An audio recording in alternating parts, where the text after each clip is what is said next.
Mengawal dana pendidikan untuk rakyat. Tadi Pak Ari sempat mengatakan ternyata ada perubahan dari sisi usia ya.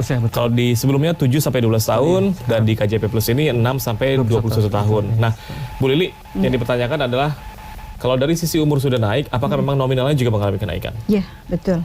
Jadi inilah sebuah prestasi yang bagus dari gubernur kita, ya, pemerintah daerah memberikan apresiasi yang begitu besar kepada para siswa didik untuk DKI Jakarta.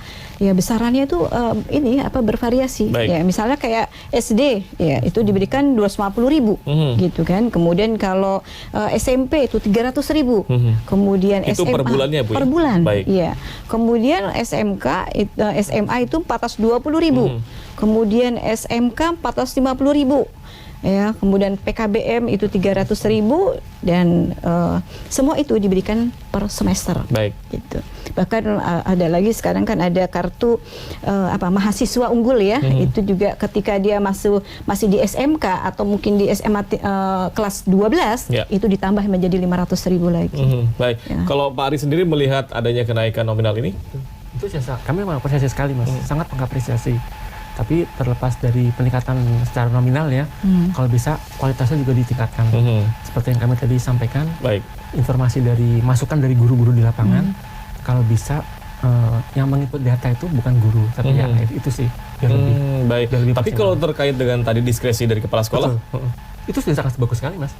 Di Jakarta yang kami temui itu hampir mayoritas mereka patuh dengan aturan, dengan diskresi dari kepala sekolah. Jadi misalnya katakanlah satu kelas udah kotanya sudah terpenuhi 5 siswa atau 10 siswa.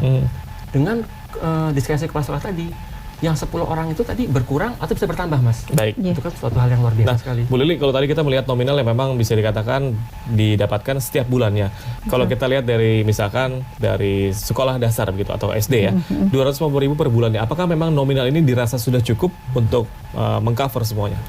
Ya pastinya kalaupun tidak cukup ya, maka orang tua harus memberikan jalan keluar gitu untuk membantu karena pemerintah baru melakukan hal seperti itu, maksudnya memberikan besaran seperti itu. Mudah-mudahan kalau memang ke depan APBD kita cukup bisa ditambah gitu kan. Jadi mudah-mudahan bisa ditambah gitu ya. Bisa ditambah. Tapi kalau yang ibaratnya bisa digunakan sebagai apa aja sih kalau KJP Plus ini? KJP Plus itu tentunya untuk sarana pendidikan. Hanya pendidikan saja? Iya, pendidikan. Maksudnya pendidikan yang berkenaan dengan pendidikan. Misalnya alat sekolah, kemudian keperluan sarana sekolah, bahkan sampai kacamata pun kalau memang dia untuk untuk sekolah tercover gitu. Sampai sakit pun kalau kemudian dia sakit dia harus ke berobat ke ke apotik gitu kan. Dan itu sistemnya pendebitan begitu ya, kurang lebih begitu. Tapi mohon maaf, saya juga pernah jalan-jalan mungkin ke salah satu department store gitu ya. Di toko baju tersebut menerima KJP. Nah, maksud saya apakah memang itu juga salah satu program dari DKI Jakarta? Iya, jadi bekerja sama dengan berbagai macam toko atau department store itu yang menjual alat-alat pendidikan, menjual sarana-sarana pendidikan, dan tentunya harus yang mempunyai alat edisi itu. Edisinya ya. Iya, itu harus itu karena bekerja sama dengan Bank DKI, dengan Prima jaringan Prima BCA. Nah, itu yang dilakukan sehingga bisa memudahkan memudahkan para siswa atau para didik Jakarta untuk melakukan pembelian. Ini kan juga mungkin minta pandangan dari Pak Ari. Ini banyak sekali isu yang berkembang. Memang tujuannya KJP untuk pendidikan, tapi kok kadang dipakai untuk orang tuanya malahan nih. Nah, ini pandangannya gimana nih Pak? Nah, itu tadi saya bilang setiap kebijakan pemerintah itu kan tidak mungkin mutlak bagus semua. Betul. Nah, mungkin itu kami melihat lebih ke faktor oknum aja mungkin, Mas, oknum orang tua. Harusnya dipakai untuk pendidikan tapi digunakan untuk yang lain. Betul. Tadi mungkin sedikit menambahkan ya, Mas, mengenai syarat KJP Plus. Itu sebetulnya di lapangan yang kami temui ada beberapa kasus anak binaan kami, Mas. Mereka itu anak yatim piatu atau anak yatim, orang tuanya di luar kota, di luar Jakarta ya, Karawang, bahkan sampai ke Cirebon. Tapi posisi mereka di Jakarta. Itu kita bantu tidak dengan KTP Jakarta atau tidak dengan kartu keluarga Jakarta, tapi dengan terobosan baru Pemprov DKI, yaitu kartu identitas anak, KIA. Kita masukkan situ. Jadi di KIA itu disebutkan domisilinya di mana, kita majukan ke KJP Plus. Itu mungkin tambahan dari Jadi memang walaupun anak itu tinggal di Jakarta, tapi bersekolah ataupun domisili di Jakarta masih bisa diajukan kurang lebih begitu ya. Kebanyakan kan mereka belum punya KTP Mas, dan ikut orang gitu.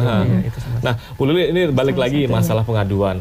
Tadi kan hampir 200 sampai 300 Bu pengaduan. Kalau tadi mungkin Pak Ari sudah mengatakan adanya beberapa pengaduan yang memang sudah menjadi bahan evaluasi. Nah, kalau dari DPRD DKI Jakarta sendiri paling banyak sisi pengaduan apa sih Bu sebenarnya? Ya, jadi pengaduan yang kami catat di sini itu terkait pengaduan seperti ini, koreksi data, ya, kemudian pengaduan rekening, ya, kemudian juga masalah pelaksanaan di lapangan yang tidak terupdate gitu. Nah, itu diantaranya pengaduan-pengaduan itulah kemudian yang harus diselesaikan segera, ya, karena pastinya ini harus terus diawasi agar masyarakat di bawah atau warga DKI Jakarta yang bersekolah ini bisa lancar gitu.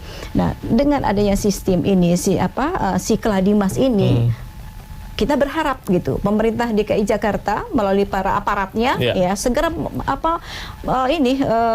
menindaklanjuti gitu. Karena sama aja nanti kalau nggak seperti tidak lanjuti, pengaduan terus akan aja. Sama aja gitu ya. Kalau tadi sisi pengaduan rekening maksudnya gimana nih Bu? Dalam arti?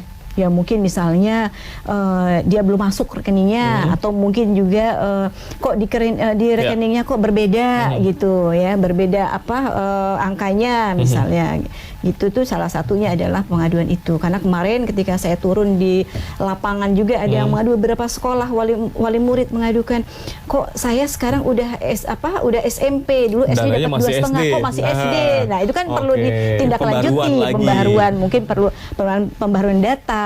Ya kan, itu kan harus terus mohon maaf, untuk pembaruan data tersebut itu tanggung jawab dari orang tua, apakah memang pihak sekolah yang nantinya akan mengupdate ke sekolah berikutnya? Tentunya orang tua dong, gitu kan. Yang menyekolahkan kan orang tua. Orang tua bikin pembaharuan baru, update baru, lapor kepada sekolah bahwa anaknya sekarang udah SMP, kemudian sekolah akan mendata kembali dan kemudian akan melaporkan kembali untuk ditingkatkan biaya pendidikannya. Dan Pak Ari, ini juga ada informasi bahwa teman-teman di masyarakat itu banyak sekali pengaduannya, salah satunya kok antara saldo saya di ATM dengan rekening berbeda. Ini penjelasannya seperti apa ini Pak? Kalau yang kami lihat Mas ya, itu bisa jadi masalah teknis di internal manajemen banknya, atau mungkin belum masuk ke rekening mereka, atau mungkin bisa dirapel Bu ya, karena beberapa kasus dirapel Mas, kayak zaman dulu periode gubernur terdahulu tuh karena suka dirapel per 3 bulan, per semester gitu. Dan emang kita harus pahami banget, untuk KJP Plus ini ada 2 penyaluran dana, dana rutin sama dana tambahan yang per semester itu. Mungkin itu Mas. Dana rutin ini siklusnya setiap per bulan. Kalau tadi yang satu ada, yang kedua, per semester. Per semester. Jadi jumlahnya pun pasti akan berbeda. Iya, berbeda. Oke, nanti kita bahas lagi Pak ya. Dan pemirsa, kami akan kembali usaha jeda berikut ini, tetaplah bersama kami dalam program Newsroom.